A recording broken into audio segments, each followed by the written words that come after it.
नमः।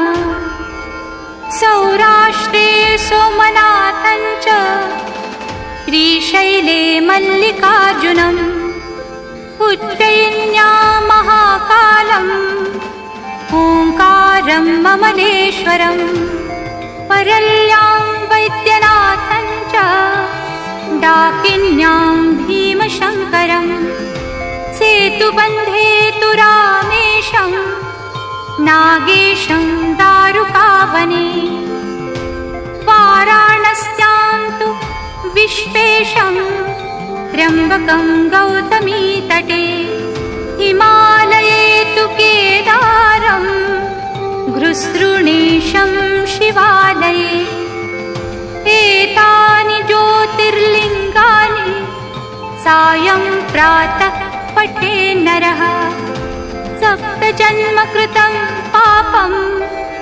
स्मरणेन विनश्यति इति 12 ज्योतिर्लिङ्गस्तोत्रं सम्पूर्णम्।